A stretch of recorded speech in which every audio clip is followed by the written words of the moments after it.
Bonjour tout le monde. Le parasha d'Acharemot, si on l'étudie bien, alors on voit qu'elle est très préoccupée avec les particularités du peuple juif, avec la façon dans laquelle le peuple juif a ses valeurs. Je voudrais partager avec vous une remarque très courte du Sfat Emet, une remarque très percutante, et je dirais peut-être même quelque part, pour certaines, et peut-être pour tout le monde, plutôt troublante. À un moment donné de la paracha, HaKadosh Baruch Hu avertit le peuple juif que Ma'aseh Eretz Mitzrayim, comme la conduite en Égypte, ou comme Ma'aseh Eretz Canaan, et comme le Cananéen, vous n'allez pas faire. Une interdiction d'adopter, d'imiter la conduite, les actes des Égyptiens ou des Cananéens. Le Sfat Emet pose une question. Il demande, mais toutes les choses qui sont interdites ont déjà été dites explicitement. Pourquoi encore cet interdit global que Ma'aseh Eretz Mitzrayim de ne pas faire comme les Égyptiens ou comme les Cananéens? Dit le Sfat Emet la chose suivante.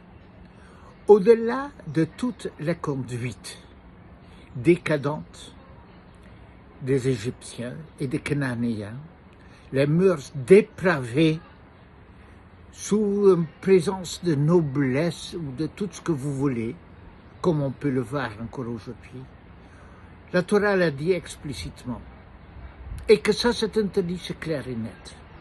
Mais, qu'en est-il avec les autres conduites neutres des Égyptiens et des Cananéens?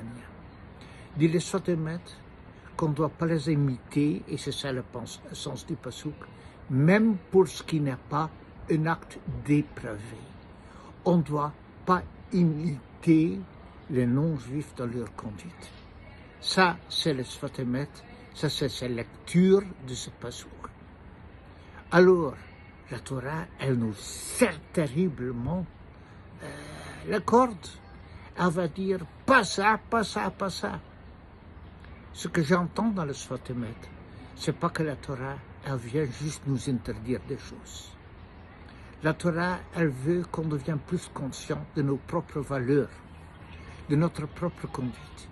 Nous n'en avons pas besoin d'imiter des non-juifs. L'interdit, c'est parce qu'on doit se concentrer sur nous-mêmes, sur nos propres valeurs, sur notre propre richesse, pour notre propre héritage. Il est tellement extraordinaire et tellement riche qu'on n'en a pas besoin d'eux.